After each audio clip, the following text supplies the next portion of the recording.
السلام عليكم ورحمة الله. إن الحمد لله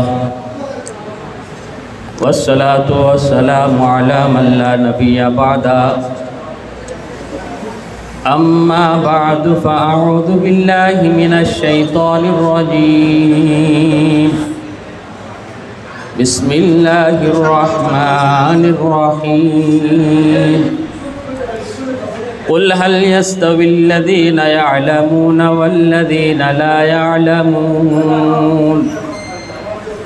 وقال رسول الله صلى الله عليه وسلم عليكم بمجالسة العلماء واستماع كلام الحكماء فإن الله تعالى يحيي القلب الميت بنور الحكمة كما يحيي الأرض الميتة بوابل المطر أو كما قال النبي عليه الصلاة والسلام.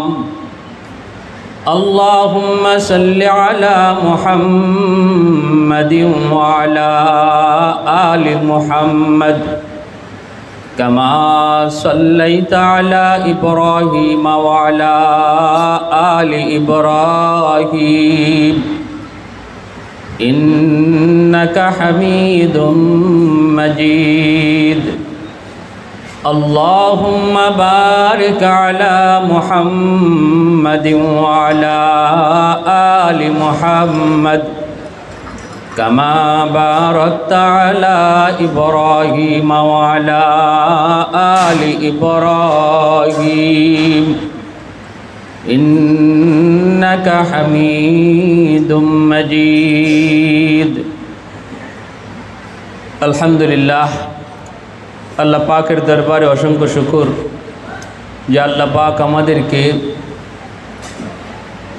আজকের এই মহতি জলসা, মহতি মজলিস, একটি মহতি অনুষ্ঠান আজমিরগঞ্জ, কি নামটা, কওমি উলামা পরিষদের আজকে নির্বাচন কাউন্সিলে আমরা যারা উপস্থিত হয়েছি, আল্লাহ পাক উপস্থিত হওয়ার তৌফিক দান করেছেন, এজন্য শুকরিয়া তান বলি আলহামদুলিল্লাহ। আমি আসলে আপনাদের এত সুন্দর সিস্টেম দেখে অনেক মুগ্ধ হয়েছি। আর উলামায়ে কেরামের যে মিলন মেলা, এতে আমি শরিক হয়ে নিজেকে ধন্য মনে করি। আসলে আমার আবু মুসা ভাই বারবার শুধু যোগাযোগ করতেছেন যে হুজুর একটু দেখা যান। আসলে আমি মনে করতেছি যে না আসলে আমি বহুত বড় একটা মিস করতাম। যে এত সুন্দর আপনাদের যে সম্প্রীতি, আপনাদের ভিতরে যে ভালোবাসা, একে অপরের প্রতি যে মহব্বত, এই জিনিসটা দেখে আমি অত্যন্ত মুগ্ধ। আল্লাহর কাছে শুকরিয়া জ্ঞাপন করি এবং দোয়া করি আল্লাহ পাক আপনাদের এই মেহনতকে আল্লাহ কবুল করেন। সবাই বলি আমিন। মুআজ্জাজ হাজিরিন, উলামায়ে কেরাম জাতির রাহবার। এ জাতির রাহবার উলামায়ে কেরাম। উলামায়ে কেরামের দায়িত্ব অত্যন্ত ব্যাপক। কিছু খাস বিষয় শুধু মসজিদ মাদ্রাসা কেন্দ্রিক উলামায়ে কেরামের জীবন ব্যবস্থা নয়। উলামায়ে কেরাম সমাজের প্রতিটা সেক্টরে তারা নেতৃত্ব দিবে। আল্লাহ তাদেরকে সেই যোগ্যতা দান করেছে, কারণ তাদের মধ্যে আসমানি জ্ঞান এবং জমিনি জ্ঞান, এই দুই ধরনের জ্ঞান আল্লাহ উলামায়ে কেরামকে দান করছেন। সুম্মা আওরাসনাল কিতাব আল্লাযীনা ইসতাফাইনা মিন ইবাদিনা। এই কথাটার মর্ম কত গভীর। আল্লাহ বলেন যে আমি কার সিনায় আমার কোরআনের জ্ঞান দিব, এই বিষয়টা আমি আল্লাহ নিজে নির্বাচন করি। সুবহানাল্লাহ, এটা আমি নিজে নির্বাচন করি। এই আয়াতের তাফসীরে মুফাসসিরিনে কেরাম লিখছেন, নবী পয়গম্বর কে হবেন এটা যেমন আল্লাহর হাতে, আল্লাহ নিজে নির্বাচন করেন। আলেম কে হবে এটাও আল্লাহ নিজে নির্বাচন করেন। এজন্যই কিয়ামতের ময়দানে একজন আলেমের দোষকে আল্লাহ সাধারণ মানুষের সামনে শোনাবেন না, দেখাবেনও না। নইলে সাধারণ মানসিকতাটা বলার সুযোগ পাবে, আল্লাহ তুমি সব জানো, তুমি আলিমুল গায়ব, তুমি আকফিস সব জানো, সব জন্য তারে আলিম বানাইলা কেন, আর আজকে তারে আযাব দেওই কেন? তার দোষ তুমি বলোই কেন? সে যদি এরকম দোষই করবে তাহলে তারে আলেম বানাইলা কেন? তারে নির্বাচন করছো কেন? এই কথা বলার কোনো সুযোগ যেন কেউ না পায়, এজন্য আল্লাহ একজন আলেমের অপরাধকে, দোষটাকে আল্লাহ পর্দার আড়ালে আইনে জিজ্ঞেস করবে, আবার মাফও করে দিবে, মাফও করে দিবে। আল্লাহ পাক বলেন, আমি যে মাফ করব, ওয়ালা উবালি, আমি কারো পরোয়া করব না আমার কোরআনের ইজ্জতের খাতিরে, যে আমি তারে নিজে বাছাই করে আমার এই জায়গার মধ্যে নিয়ে এসেছি, এই খাতিরে আমি আল্লাহ যে তারে মাফ করব, কারো কোনো পরোয়া করব না। সুবহানাল্লাহ। কে কি কইল আল্লাহ বলেন এটাও আমি দেখব না, শুধুমাত্র একজন আলেম পর্দার ভিতরে গিয়ে খুব আল্লাহ ভুল করে ফেলেছি, আল্লাহ মাফ করে দাও, আল্লাহ মাফ করে দাও, ভুল করে ফেলেছি। ইয়া মাশারাল উলামা তামাইয়াজু বাইনাহুম, ও উলামায়ে কেরাম, সাধারণ হাসরবাসী থেকে তোমরা আলাদা হয়ে যাও। এই ঘোষণাটা আল্লাহ হাসরের ময়দানে দেবে। সাধারণ মানুষ থেকে তোমরা উলামায়ে কেরাম যারা আসো আলাদা হও, আলাদা হবে। তারপরে আল্লাহ পর্দার আড়ালে নেবে। কেন? ওই যে ওই কথা, সুম্মা আওরাসনাল কিতাব আল্লাযী নাসতাফাইনা মিন ইবাদিনা। এতটা মর্যাদা আল্লাহ পাক আমাদেরকে দিবেন হাসরের মাঠে। আর দুনিয়ার ব্যাপারে বলছেন, দুনিয়ার ব্যাপারে তোমরা যাদেরকে সম্মানী বলো, মেম্বার সব সম্মানী, চেয়ারম্যান সব সম্মানী, এমপি সব সম্মানী, আল্লাহ বলে এটা সম্মানের মাপকাঠি না, মোটেও না। এই চেয়ারটা সম্মানের মাপকাঠি না। সম্মানের মাপকাঠি হলো, আল্লাহ পরিষ্কার বলছেন, যার ভিতরে তাকওয়া আছে, ইন্না আকরামাকুম ইনদাল্লাহি আতকাকুম, যার ভিতরে আমি আল্লাহর ভয় আছে, এটা হলো সম্মানের মাপকাঠি। যার অন্তরে যত বেশি ভয়, সে আল্লাহর কাছে তত বেশি সম্মানী। তা আল্লাহকে ভয় করে কারা, এটাও আল্লাহ নিজে ঘোষণা দিয়েছেন, ইন্নামা ইয়াখশাল্লাহ মিন ইবাদিহিল উলামা, উলামায়ে কেরাম আমি আল্লাহকে সবচেয়ে বেশি ভয় করে। এক আয়াতে আল্লাহ বলছেন, ভয় যারা করে, আমি আল্লাহর ভয়ভীতি, এটা হলো তাকওয়ার মাপকাঠি, এটা হলো সম্মানের মাপকাঠি। আবার আরেক আয়াতে বলছেন, আলেমরাই আল্লাহরে ভয় করে। নতিজা ক্যা নিকলেগা? সুগরা কুবরা মিলাইলে নতিজা কি বের হয়? নতিজা বের হয় আল্লাহর কাছে সবচেয়ে সম্মানী সমাজে উলামায়ে কেরাম। মেম্বার, চেয়ারম্যান, এমপি সবার চেয়ে একজন আলেমের মর্যাদা, সম্মান আল্লাহ নিজে ঘোষণা দিয়েছেন, আলেমের সম্মান বেশি।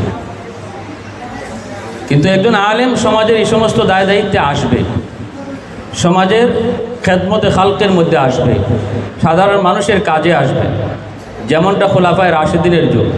নেতৃত্ব এটা একটা পবিত্র জিনিস, এটা একটা পাক জিনিস, এটা নবীর গুণ, সাহাবায়ে কেরামের গুণ, খোলাফায়ে রাশিদিনের গুণ, আমাদের আকাবিরদের গুণ। নেতৃত্ব, কুতুবুল আলম সৈয়দ হুসাইন আহমদ মাদানী রহমতুল্লাহি আলাইহি সারাদিন তো তিনি কনফারেন্স করতেন, সারাদিন তো রাজনীতি নিয়ে থাকতেন মাঠে। রাত 3টা বাজে দারুল উলুম দেওবন্দে যেয়ে ঢুকতেন, কখনও রাত 4টা বাজে, তখন ঘন্টা বাজানো হতো। মাদানী মাদ্রাসায় ঢুকছেন, এখন বুখারির ক্লাস হবে, বুখারির ক্লাস হতো দারুল উলুম দেওবন্দে রাত কয়টায়, এটা ছাত্ররা জানতো না। কিন্তু সারাদিন তিনি শুধু মানুষের তরে, মানুষের তরে, আল্লাহর জমিনে আল্লাহর দিন কিভাবে জিন্দা হয়, প্রতিটা মানুষ যার যার সেক্টরে কিভাবে আল্লাহর ভয়ভীতি নিয়ে আসে দোকানদারি করে, আল্লাহর ভয় নিয়ে আসে কিভাবে চাকুরি করে, আল্লাহর ভয়ভীতি নিয়ে আসে কিভাবে ক্ষেত খামারে যায়, এই ফিকির নিয়ে করছেন আমাদের আকাবিররা। কিন্তু আমরা কোথায় আছি? আমরা কোন জায়গায় আবদ্ধ আছি? আমি প্রায় সময় বলে থাকি যে আমাদেরকে অনেকেই অনেক সময় এরকম কথা বলে যে হুজুর আপনাদের জন্য এগুলো মানায় না, হুজুর আপনারা এই জায়গায় আসবেন না, হুজুর আপনারা বিচার পঞ্চায়েতে আসবেন কেন, বিচার পঞ্চায়েত তো আপনাদের বিষয় না, হুজুর মেম্বার আপনি কেন হবেন, চেয়ারম্যান আপনি কেন হবেন, এমপি কেন হবেন, আপনি আলেম, আপনি মুফতি, আপনি বড় ওয়ায়েজ, আপনি তো এর চেয়ে অনেক উপরে। কথা সত্য, কিন্তু মতলব খারাপ। ঠিক কিনা জোরে কন? তার কথাটা সত্য কিন্তু মতলব কালিমাতু হাক্কিন উরিদা বিহাল বাতিল, কথা সত্য মতলব খারাপ।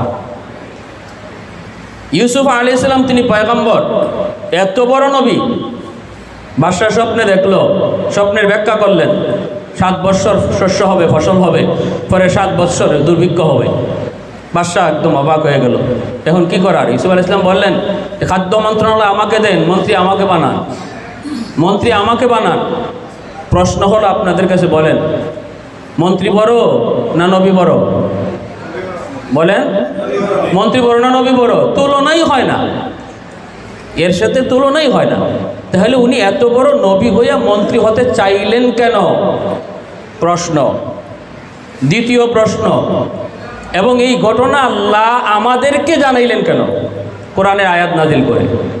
এটা তো আল্লাহ ওইখানে ঘটনা ঘটছে, এটা কোরআনে আয়াত নাজিল না করলে তো আমরা নিজেও জানতাম না, আমরাও জানতাম না ইউসুফ আলাইহিস সালাম মন্ত্রী হয়েছিলেন।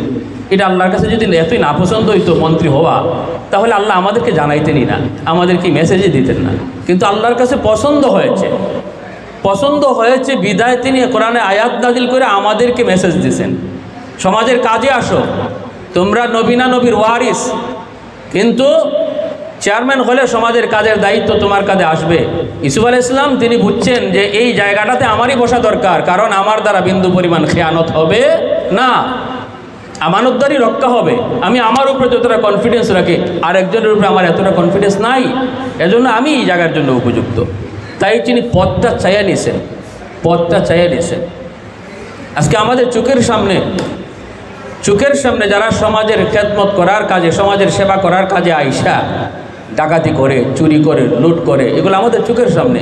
কিন্তু আমরা যদি এই ক্ষেত্রে কোনো ধরনের আমার মধ্যে যোগ্যতা থাকা সত্ত্বেও আমি এর বাধা না দিই, শুধু বাধা না, পদক্ষেপ না নেই, এর জন্য এই যোগ্যতার ব্যাপারে আল্লাহর কাছে জবাব দিতে হবে, প্রত্যেককে জবাব দিতে হবে। আমি আল্লাহ তোমাকে অতিরিক্ত কিছু যোগ্যতা দিয়েছিলাম, এই যোগ্যতাটা তুমি কাজে লাগাও নাই, এই যোগ্যতাটা সমাজের কাজে তোমার ব্যয় হয় নাই।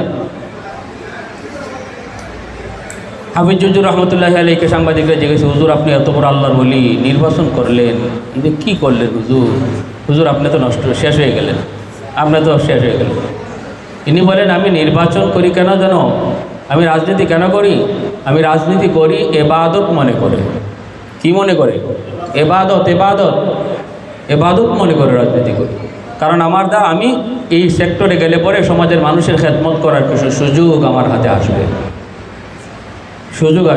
মুফতি আমিনী রহমতুল্লাহ আলাইহি, ওনাকেও সাংবাদিক মাহফুজুর রহমান, কত গাউরা সাংবাদিক, কত গাউরা, ও শেখ হাসিনারে পর্যন্ত একদম গাম ছুটাইছে। সে প্রশ্ন করে বসছে, হুজুর আপনি নির্বাচন করেন কেন? আপনি এত বড় আল্লাহওয়ালা মানুষ, এত বড় বুজুর্গ মানুষ, আপনার যদি এগুলো মানায়, সমাজ নষ্ট হয়ে গেছে, এই সমাজে আপনাদের আসা ঠিক না। এটা একটা বহুত বড় বাউতাবাজি কথা। সমাজ কারে দিয়া? গরু ছাগলের দিয়া না মানুষে দিয়া? মানুষ যদি ভালো হয়, আমি যদি ভালো হই, সমাজ ভালো হতে বাধ্য। সমাজের দোহাই দিয়া সমাজ নষ্ট হয়ে গেছে, এই কথা বলে আলেমদেরকে সমাজ থেকে দূরে রাখা, এটা বহুত বড় এক ষড়যন্ত্র। আলেমদের বিরুদ্ধে বহুত বড় ষড়যন্ত্র।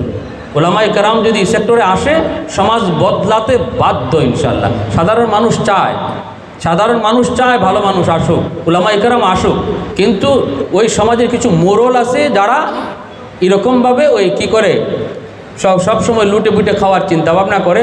ওরা চিন্তা করে যে আলেম উলামা যদি এখানে আসে, তাহলে আমার রুটিতে পিঁপড়া উঠে যাবে। আবু জাহেল আমার নবীকে কেন মানে নাই?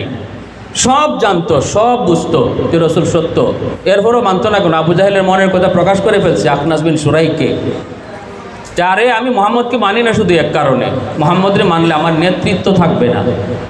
কি থাকবে না? নেতৃত্ব থাকবে না। বিচার পঞ্চায়েত আমার কাছে আর লইয়াইতো না, ঘুষ খাওয়ার সুযোগ আর থাকতো না, আমার ঘুষ খাওয়ার সুযোগ থাকতো না, টেকা মাইরা খাওয়ার সুযোগ থাকতো না। এই জন্য আমি মোহাম্মদরে মানি না। নাহলে আমি তো ভালো করে জানি আমার ভাতিজা মোহাম্মদ সত্য নবী, ইসলাম ধর্ম সত্য। এই যে মনের কথা কইছি, এই আমাদের সমাজে এরকম কিছু মানুষ আছে, সাধারণ মানুষ কিন্তু চাইতেছে। এর একটা নমুনা হইল, দেখেন বাহুবলে বিপ্লব করছে, ঠিক না? চেয়ারম্যানরা বড় বড় হুমরা সুমরারা কিন্তু আলেমদের পক্ষে ছিল না। সাধারণ মানুষ এমন বুট দেওয়া দিছে, উপজেলা চেয়ারম্যান সহ ভাইস চেয়ারম্যান 2 জনকে আলেম পাঠাইছে, কিন্তু তাদের পক্ষে কিন্তু নেতা ফেতা ছিল না, চেয়ারম্যানরা ছিল না, হুমরা সামরারা ছিল না। সাধারণ মানুষের ভোটে বিপ্লব। সিলেটের বিভিন্ন অঞ্চলে আলহামদুলিল্লাহ ভাইস চেয়ারম্যান উলামায়ে কেরাম গেছে। হ্যাঁ, গরফুরি রহমতুল্লাহ আলাইহি উনি নির্বাচন করছেন। ওনারা একদিনেই সাংবাদিক মাহফুজুর রহমান কয় কি শুনবেন, হুজুর আপনারা যদি দেশে মনে করেন বিজয় লাভ করছেন, সরকারও গঠন করছেন, দেশ চালাইবেন কেমনি? কেন? ওই যে সিনেমা হল কি করবেন? সিনেমা তখন যদি হুজুর বলে সিনেমা বন্ধ করবো, সে বলতেছে যে দেখেন বাংলাদেশের বহুত বড় রেমিটেন্স, বিদেশ থেকে বহির্দেশ থেকে বাংলাদেশে প্রচুর টাকা আসে সিনেমা করে, আর এই সিনেমার টাকা বাংলাদেশের একটা ফান্ড তৈরি হয়। আপনারা যদি সিনেমা বন্ধ করে দেন তাহলে এই ফান্ডে ঘাটতি আসবে, দেশ চলবে কী করে, ওই বিপদে ফেলাই দেব। তখন গরফুরি রহমতুল্লাহ আলী কি জবাব দিয়েছিলেন শুনবেন? উনি জবাব দিয়েছিলেন যে মিয়া, দেশ যদি আল্লাহর হুকুমে চলে, এই দেশে যদি ইসলামী হুকুমত কায়েম হয়, আমি নুরুদ্দিন লাঠি কুতা দিয়া বলবো এখানে তেলের খনি না স্মরণের খনি। আল্লাহু আকবার। তো হয়ে গেছে, জবাব নাই, জবাব নাই। সাংবাদিক একবারে মুখ ছুটো করে লিছে, খাইছে। এই কথার উপরে এর কোনো কথা আছে? এর তো আর কোনো কথা নাই। শাইখুল হাদিস রহমতুল্লাহি আলাইহি ওনাকে যখন লং মার্চ করবেন উনি, ওনারা এই সাংবাদিক মাহবুবুর রহমান, হ্যাঁ হুজুর লং মার্চ করতেছেন আপনারা, এক দেশ থেকে আরেক দেশে যাবেন, জানেন রাষ্ট্রের কিছু আইন আছে, এক রাষ্ট্রের থেকে আরেক রাষ্ট্রে যাইতে হইলে কিছু আইন আছে, পাসপোর্ট লাগে, রাষ্ট্রের কিছু বিধান আছে। আপনি মূলনীতি না মান্য, আইন মান্য অমান্য করে রাষ্ট্রদ্রোহিতার মধ্যে সামিল হইবেন। আপনি রাষ্ট্রের আইন ফলো করে যান। ভারত যাইবেন আপনি বাবরি মসজিদের ভাঙতে বিরোধিতা করার জন্য, ভারত আপনার দেশ না, এটা অন্য দেশ। যাইতে হইলে দেশের আইন মানেন, নাইলে রাষ্ট্রদ্রোহী হবেন। আপনি কি আইন মানবেন না? তখন শাইখুল হাদিস রহমতুল্লাহ আলাইহি ইনি বলেছিলেন, শোনো, জবাব দিবেন কি? এগুলো যদি আমরা ওই সাধারণ জবাব দিতাম চাই, যে আমাদের কাছে যদি ওই একজন সাধারণ মানুষ যার মধ্যে কোরআনের জ্ঞান নাই, আসমানি জ্ঞান নাই, এ জবাবই দিতে পারতো না, এ একদম বেকুফ হয়ে যাবে ওই ধরনের প্রশ্ন শুনলে পরে। কিন্তু ওনাদের কাছে তো আসমানি জ্ঞান ছিল। ইনি বলতেছেন দরিয়া চিনো, দরিয়া। মাহফুজুর মানে কহ দরিয়া চিনো, এবার ঠেলা লইতেছে, এবার তারে প্রশ্ন করতেছেন দরিয়া চিনো, দরিয়া কহ দরিয়া চিনি। মনে করো দরিয়ার মাঝখানে একটা নৌকা ডুবছে, যাত্রীরা যান বাঁচানোর জন্য সাঁতার দিচ্ছে। এই অবস্থায় যাত্রীরা যান বাঁচানোর জন্য সাঁতরাইতেছে। সাঁতরানো অবস্থায় কি কোনো যাত্রীর প্রাণ বাঁচানোর জন্য তার মাথায় এই চিন্তা আসে যে আমি এইদিকে সাঁতার দিই, গেলে পরে তীর খুব কাছে মিলবে, তীর কোন দিকে কাছে, নদীর ফাটটা কোন দিকে কাছে, এই জিনিসটা তখন যান বাঁচানোর তাগিদে মাথায় আসে না। তখন সে প্রাণে বাঁচার জন্য যেদিকে মন চায় এদিকে সাঁতরায়, ঠিক না? যেদিকে মন চায় এদিকে সাঁতরায়। আমি দেখছি আগুন লাগলে পরে যার করে আগুন লাগছে, হে আগুন লাগছে কইতে পারে না। আমার চোখের সামনে একদিন আমি দেখলাম এক লোক দৌড়ে আইছে, এর দোকানে আগুন লাগছে, আইয়া খালি ওই তোরা আও রে, আও আও আও, তাড়াতাড়ি বাঁচাও বাঁচাও। আমি বললাম কিতা, ইডে আর কইতে পারে না আগুন, খালি আ আ আ, আগুন আর মুখ দিয়ে আয় না, কারণ এর ভিতরে এমন পেরেশানি। তো শাইখুল হাদিস রহমতুল্লাহ আলাইহি বলেন যে এই যে সাঁতার দিতেছে যাত্রীদের কোনো হুঁশ নাই, এই সময় কোন দিকে গেলে পরে তীর মিলবে এই হুঁশ নাই, সাঁতরাইতেছে। আমাদেরও নৌকা সাগরের মাঝখানে ডুবছে, এখন আমরা সাঁতরাইতেছি যান বাঁচানোর জন্য। কোন কাজ করলে তোমার দেশের আইন মানা হবে আর কোন কাজ করলে দেশের আইন লঙ্ঘন হবে, এই হুঁশ এখন আমাদের মাথায় নাই। বুঝছেনি জবাব? এই সমস্ত জ্ঞান আল্লাহ পাক, এই আসমানি জ্ঞান উলামায়ে কেরামের মাথায় দেবে। আমরা মনে করে যে আমরা বিচার পঞ্চায়েতে বসলে পরে আমরা খুঁজতে পারতাম না, আমরা এই বুঝ নাই আমরা। আমি আপনাদের কাছে অনুরোধ করব, বিচার পঞ্চায়েতে যান, এলাকার সামাজিক বৈঠকে আপনারা বসেন, প্রথম কথা বলেন না বলেন, আমি বলি বলবেন না, এটা আমার অনুরোধ, এটা আমার পরামর্শ যে প্রথম কথা বলা দরকার নাই, কিন্তু বসা দরকার। বসেন, দেখেন সামাজিক বিচার পঞ্চায়েতগুলো কীভাবে হয়। কারণ আল্লাহ আপনার ভিতরে ফুজি দিয়ে রাখছে, ফুজি আছে আপনার, শুধু আপনার রুলটা জানা দরকার। আমি বলি প্রত্যেক উলামায়ে কেরামকে ওয়ায়েজ হওয়া জরুরি, কারণ এমন কোনো নবী ছিলেন না যে নবী ওয়ায়েজ না। আর উলামায়ে কেরাম নবীদের ওয়ারিস, এমন কোন নবী আপনি দেখাতে পারবেন না যে ইনি শুধু খানকানিয়া ছিলেন, উম্মতকে হেদায়েতের বাণী শোনান নাই, ইনি বয়ান করেন নাই, এমন একজন নবীও আপনি দেখাইতে পারবেন না। প্রত্যেক নবীর জবান ছিল, প্রত্যেক নবী উম্মতকে হেদায়েতের বাণী শুনাইছেন। অতএব এটা নবীর গুণ, বয়ান করা, মানুষকে বুঝানো, এটা নবীর গুণ। প্রত্যেক উলামায়ে কেরামকে দরকার যে তার মুখ ছুটা, কথা বলার অভ্যাস তৈরি করা, এটা আমাদের নবীর গুণ, আলেমদের গুণ। কারণ নবীরা উলামায়ে কেরাম নবীর ওয়ারিস। প্যারে হাজিরিন, এজন্য আমার কথা হইল, লম্বা কথা না, একটু আমাদের চিন্তা ফিকিরটাকে একটু প্রসার করি। নফল নামাজ পড়া 70 রাকাত, 80 রাকাত, 100 রাকাত, এর চেয়েও বেশি সওয়াব আপনি যদি বের হয়ে একটা সমাজের কোনো কাজের মানুষের উপকার হয় এমন কোনো একটা কাজে আপনি উদ্যোগ নেন, আল্লাহ এই খেদমতে খালকটাকে 1000 রাকাত নফল নামাজের চেয়েও বেশি সওয়াব আমল নামা দান করে। খেদমতে খালক আল্লাহর কাছে এত প্রিয়, মানুষের সেবায় নিয়োজিত থাকা। আমরা দুইটা পার্ট হয়ে গেছি, সমাজ একদিকে আর উলামায়ে কেরাম একদিকে, সম্পূর্ণ দুইটা পার্ট। এই পার্টটা আমরা কেউ না বুঝে আসি এই পার্টে, আবার কেউ আছে আমাদেরকে এটা পার্ট করায় রাখছে, এটা পাঠ করায় আছে। এই পাঠটারে ভাঙ্গেন, এই পাঠটারে ভাঙ্গেন, সমাজের সাথে মিশেন, সাধারণ মানুষের সাথে মিশেন, জানাজার নামাজে আগে যান, আগে গিয়া মুর্দার বাড়িতে হাজির হন, হইয়া তার মুর্দার কি কাজ করণীয় আছে এই করণীয়তে শরিক হন। আপনার ভিতরে আল্লাহ পাক যে যোগ্যতা দান করছে এই যোগ্যতা আপনি সমাজের কাজে লাগান, সমাজের কাজে লাগান, মানুষের আস্থা তৈরি করেন, মানসিকতারা বুঝুক যে ইসলাম শুধু মসজিদ মাদ্রাসার কেন্দ্রের একটা বিষয় না, ইসলাম একটা সার্বজনীন ধর্মীয় জীবন ব্যবস্থার নাম। অতএব প্রতিটা সেক্টরে ইসলামের রুল আছে, এই রুলগুলো মানুষ জানুক। সাধারণ মানুষ অপেক্ষায় আছে, সাধারণ মানুষ অপেক্ষায় আছে আমাদেরকে গ্রহণ করার জন্য। আমি ওই দিনও আমাদের এলাকার একটা পঞ্চায়েতে শুধু বসছি, এতদিন তো দেশের বাইরে ছিলাম, এখন আমি তো আপনাদের মাঝে একদম নিয়ত করে চলে এসেছি যে আমি বাকি জীবন আমি আমার এলাকার সাধারণ মানুষ উলামায়ে কেরামদের সাথেই কাটাবো, ইনশাআল্লাহ কাটাবো। শেষ সময়টা এখানে একটা মাদ্রাসা করার ফিকির নিয়ে আসছে এলাকায়, সময়টা এখানে কাটাবো।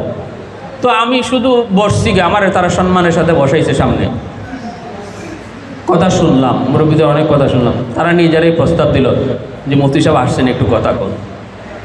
কই আমি বেশি সময় নিছি না, মনে হয় 1.5 থেকে 2 মিনিট কথা কইছি। এই 2টা মিনিটে পুরা হাউসটা এমন একটা নীরব হইছে, মনে হইতেছে মাছি নড়ে মানুষ নড়ে না 2 মিনিটে। এবং পুরা বৈঠকটার পরে সবাই এই কথাটাই কয়ে গেছে যে আসলে আমরা মনে করি আলেম ওলামারা সমাজের কিচ্ছু বুঝে না। এটা দুই কথায় বুঝছো নি, টের পাইছো নি কিনা? এজন্য আপনাদের কাছে আমাদের অনুরোধ, আমার বিশেষ অনুরোধ, আল্লাহ আমাদের ভিতরে যে প্রতিভাটা দেওয়া রাখছে এই প্রতিভাটারে কাজে লাগান, এটার একটু বিকশিত করেন, একটু প্রসার করেন, মানুষের কাজে আসো, মানুষের সেবা আসো। মসজিদ মাদ্রাসা আলহামদুলিল্লাহ তো আছে, দিনের ফাউন্ডেশন মূল, এই ফাউন্ডেশনের আলোটাও এটা ছড়াক, সমাজে ছড়াক। রাজি আছি না সবাই ইনশাল্লাহ? আর এটা একমাত্র একতা ছাড়া সম্ভব না। যদি আমি চাই যে একা কোনো কিছু করতাম হবে না।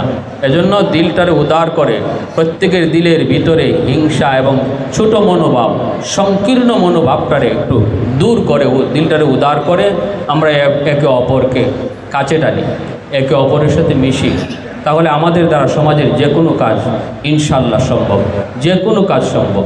যদি একতাবদ্ধ থাকা যায় তাহলে সমাজে যেমন অনইসলামিক কাজ হবে না, ওলামায়ে কেরামকে টিটকারি মস্কারি করে কথা বলার সুযোগ কেউ পাবে না। একজনে কইতো কয় মেসা বলতে আর কি করব, এরা একটা ম্যাচ লাইট বানাইতো চিনিনি, একটা ম্যাচ লাইট ওই কাঠি আমরা যে ম্যাচ জ্বালাই ম্যাচের কাঠি বানাইতো চিনিনি, এরারে দিয়ে কী হইব। কিন্তু এই মানুষগুলোই আবার কইব কি জানেন, কয় না না ম্যাচের কাঠি বানাইতো না পারলো, এরা বোমা বানাইতো চিনি, কয় না সময় মতো কয় আমরা বোমা বানাই, আবার সময় মতো জায়গা মতো আমরা কয় আমরা ম্যাচের কাঠিও বানাইতাম চিনি না। তাহলে কত বড় ষড়যন্ত্র আমাদের বিরুদ্ধে, ওদের কত বড় ষড়যন্ত্র। এজন্য আপনাদের কাছে অনুরোধ, উদাত্ত আহ্বান আমার, আমিও বানিয়াচুঙ্গে চেষ্টা করতেছি সমস্ত আলেমদের ভিতরে ভেদাভেদটা ভুলে সবাই যাতে এক হতে পারি। কারণ অহংকার রেখে নিজের অনেক বড় মনে করে সমাজের কোনো কাজ হবে না। আমি যত বড় আমাকে তত বড় বিনয়ী হতে হবে, মনে রাখতে হবে। আমি যত বড় আমাকে তত বড় বিনয়ী হতে হবে, অহংকার মুক্ত হতে হবে। তাহলে সমাজ নয় গোটা সমাজ চেহারা বদলে যাবে ইনশাআল্লাহ। পারবো না ইনশাআল্লাহ? আমরা একে অপরকে আমরা হৃদয় থেকে গ্রহণ করে নেব। আর আপনাদের এই আজমিরিগঞ্জের ওলামায়ে কেরামের যে একাত্মতা, আজকের যে এই সুন্দর অনুষ্ঠান এবং আপনাদের ভিতরে যে বিল মহব্বত, এই মহব্বত অটুট থাকুক, চিরকাল থাকুক, একে অপরে মিলেমিশে থাকেন। আপনাদের দ্বারা সমাজের কাজ হোক, আপনারা আমাদেরকে ডাকবেন, আমরাও আপনাদেরকে ডাকবো। পাশাপাশি 2টা উপজেলা, আমরা একে অপরে মিলে কাজ করব। যে কোনো কঠিন সিদ্ধান্ত আমরা সম্মিলিতভাবে নেব। আল্লাহ আসান করুন, সবাই বলে আমিন।